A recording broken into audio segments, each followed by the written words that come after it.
I think we're live.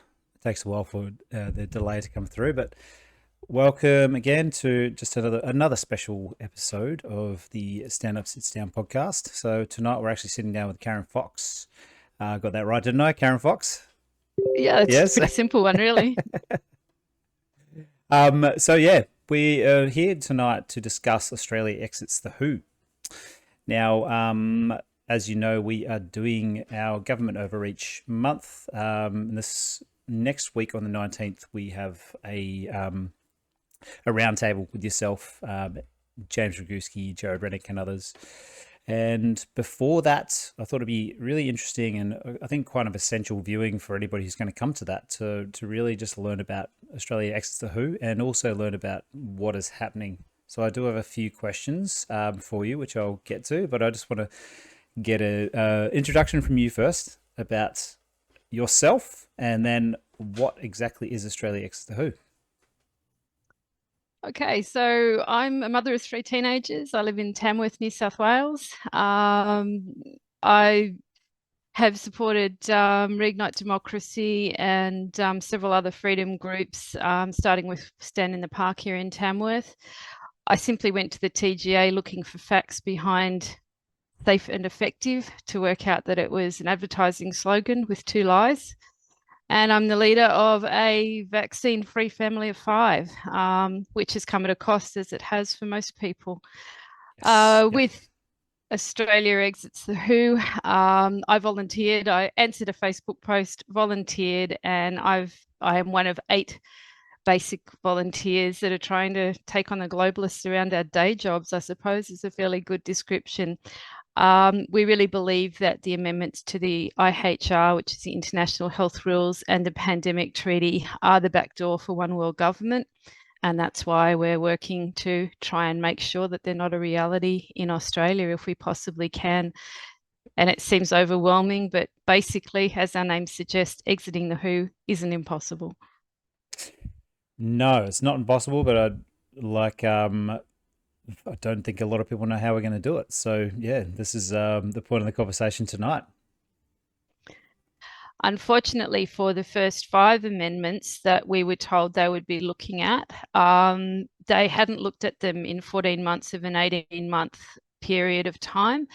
And until we believe we made a concerted campaign to get them to look at those first five amendments, they were basically buried, and their secretariat said that they hadn't been presented to Jay Scott, so it's nothing to do with us.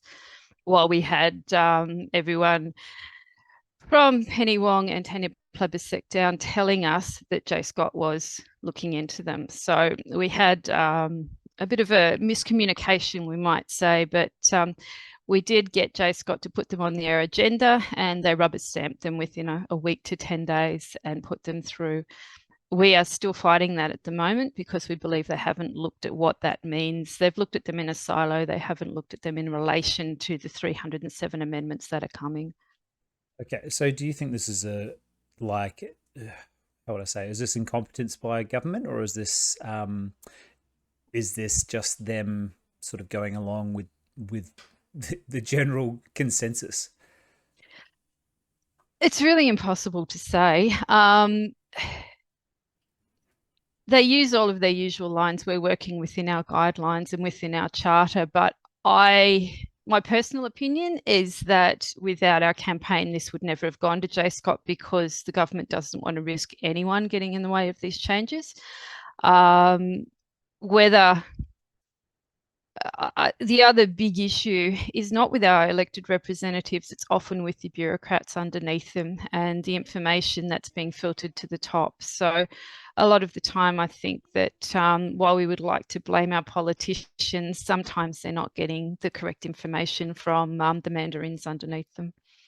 Yeah, perfect example was the last 3 years, I guess, isn't it? With the every um, health officer in every state and every country saying the same thing that ultimately came from the WHO and pharmaceutical companies, which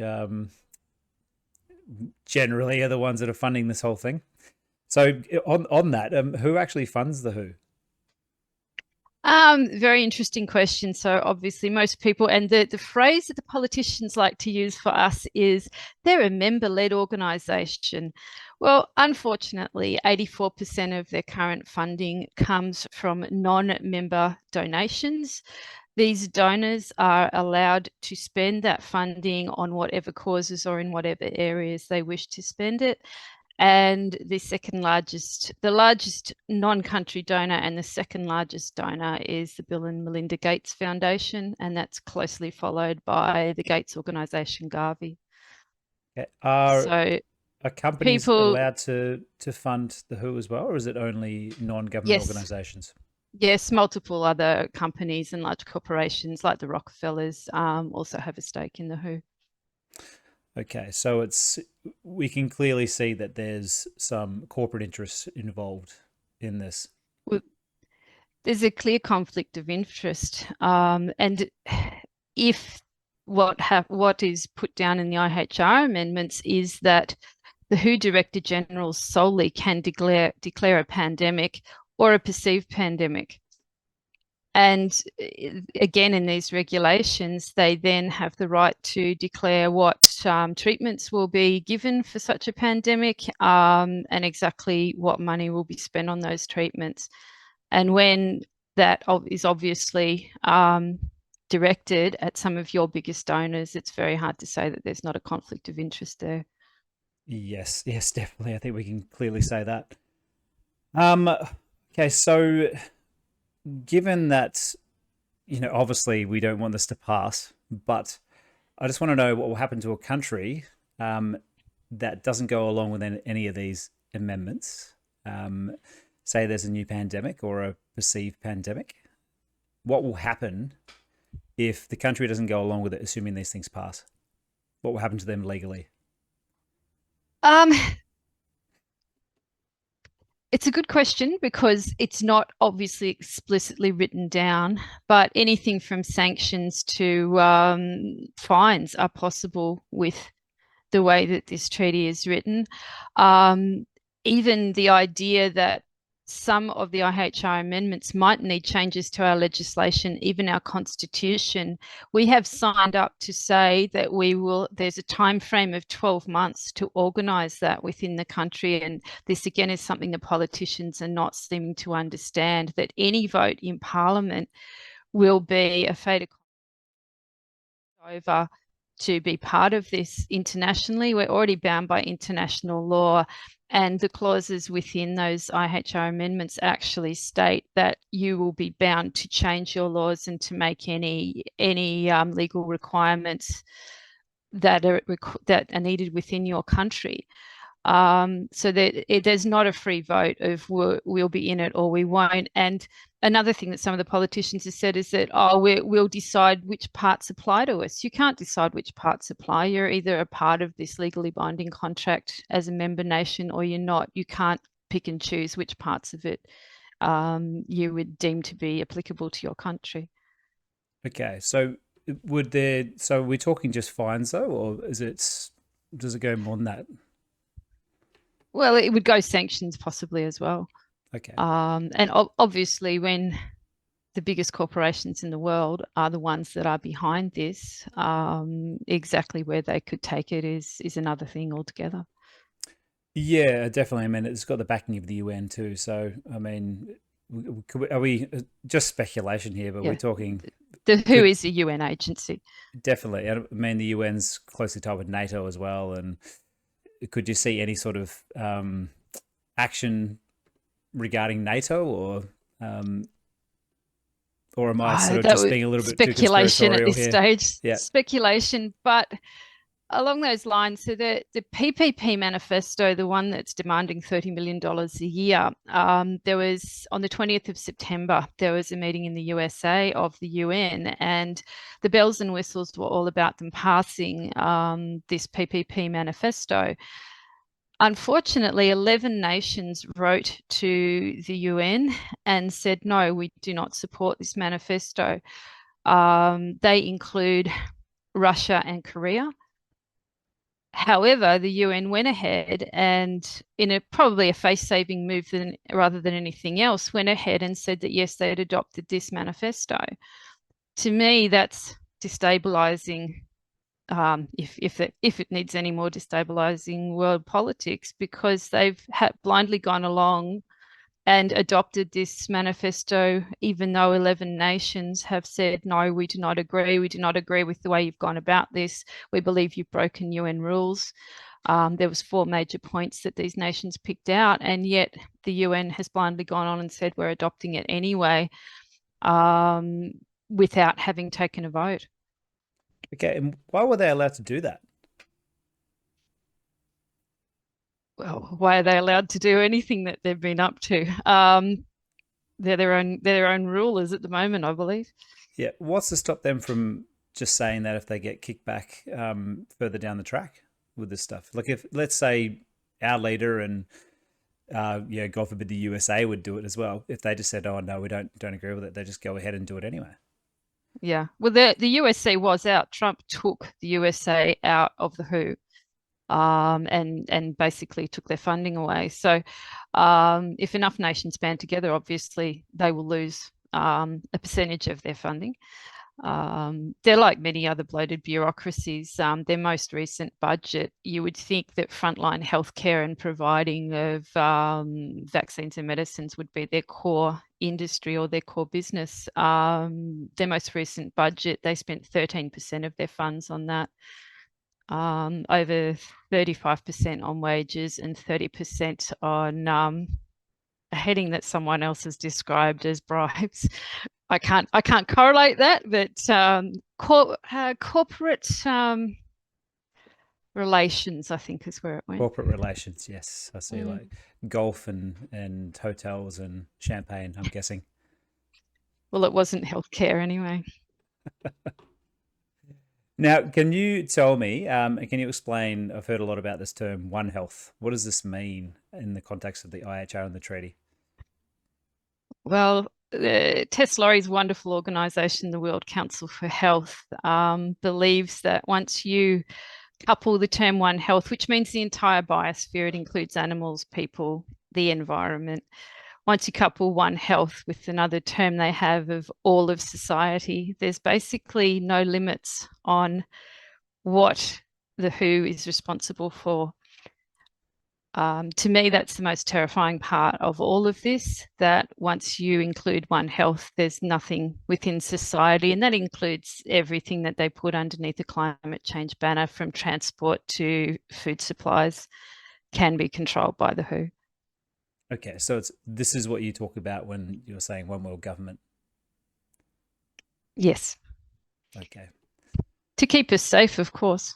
Of course, of course. You know, we really need it after all there. I was just looking the other day at an ex Who member who was talking about the deaths that have come from the first lockdowns, and this is after 9 months of the pandemic, and this is only children in Southeast Asia, and it was totaling 250,000 then. You know, Good grief. I can't imagine the toll that it was by the end of, well, the end of the pandemic, if you can call it that. These are the type of people who we have in charge of running our health in the world, who want to be in charge anyway, legally. I just, for me, it's just a dystopian nightmare if this thing gets in. I'm sure every one of Well, our one of viewers the agrees. worst aspects of this is that it's a tripling or quadrupling down on everything that was wrong with their response to the COVID-19 pandemic. There is no looking at what may have gone wrong or why it went wrong. There is actually encouragement of the style of gain of function research that caused this to happen. And there is no analysis of the responses that we now know never worked and probably never could work. They had a perfectly good pandemic plan. Australia had a perfectly good pandemic plan, and they were thrown out the window. And there's no explanation whatsoever from the WHO, or let alone our own authorities, on why the pandemic plan that was in place, that was well researched, was thrown out. And a lot of these measures that were already proven to not be likely to work, including the masks and the lockdowns, were implemented instead. So there is no recognition of the damage done by the COVID-19 response, and there is no acknowledgement of that in what they're trying to do. They're basically saying that we needed to do more of the same, just quicker and more harsh, which I think most people would think is not a reasonable stance and not a scientific stance. Yeah, I mean, I bet right now, if you put this to a referendum to Australians and told them everything you've told us tonight, I would bet that this would not pass. We would hope not. um, I think the pretty simple thing is, I mean, if you want Tedros as your doctor, he's an Ethiopian that was not supported by Ethiopia to be the leader of the WHO. Why any Australian would be ceding any of our power to someone with his international reputation is basically beyond me. Why you would have someone who's been accused of genocide in charge of an organization that's supposed to be looking after health is an anomaly at best. Yes, yes. Well, we know they like to put criminals in every leadership role and every part of the corporate and political structure, don't we? So it's not really a surprise that this guy's in charge. Um, no, not in the light of the last 3 years, especially. Now I want to get to some solutions now. So Australia exits the WHO. So what can we do to make sure this doesn't go through? What power do we have as people? The power we have is accountability of the people that we have elected. So it's a matter of letting your MPs know that they should be across this, that you know about this. We have had multiple letter writing campaigns. The latest is to bring to the attention of MPs the 11 dissenters from the PPP manifesto that has been just brushed over. We have basically 2 questions within a letter that will go up on our website in the next few days, which is, are they aware that 11 countries have said no to this stage of the negotiations? And are they aware that these negotiations remove fundamental freedom, rights, and human dignity from the IHR regulations, and they make the proclamations of the WHO binding on Australia? So that's one letter. The other campaign that we have and will be coming up later in October that we would love everyone to get behind is basically making J. Scott accountable for their actions, and we want them to know that we're watching them. We don't want a rubber stamp for the next round of amendments, and most people would not be aware of who these 16 MPs are, but we'll be making sure that everyone has a much better idea who they are and what they may be responsible for if they pass these amendments. Okay, so getting to these 16 MPs, would you say that's probably the most important thing we could do right now? Yes, I think so. They are listed on our website. So our website I've got is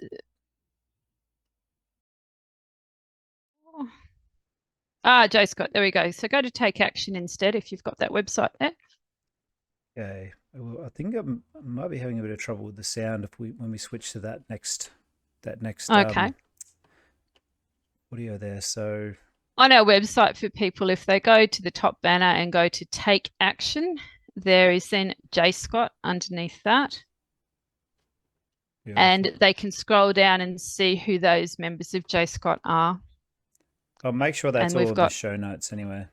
But yeah, I'm not Yeah, sure we've not got sure all what's their going on with the sound. contacts and their Facebook addresses, but we will be doing a bigger campaign with some targeted letter writing to them.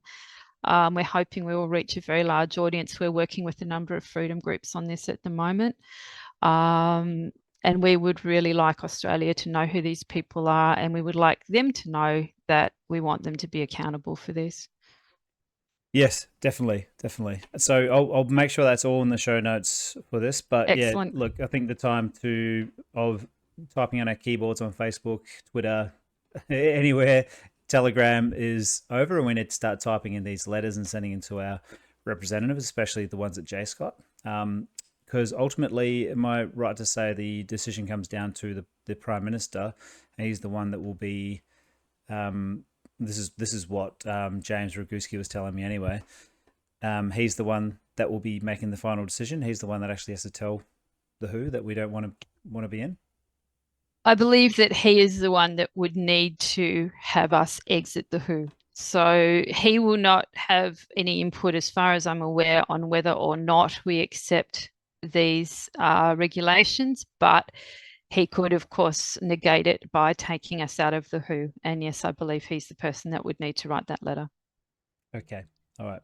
Um, we have had a very a targeted campaign at both Albanese and Dutton as well, where we've sold over 26,000 postcards that we've put through the postal system with various messages about why they shouldn't approve these changes by the WHO.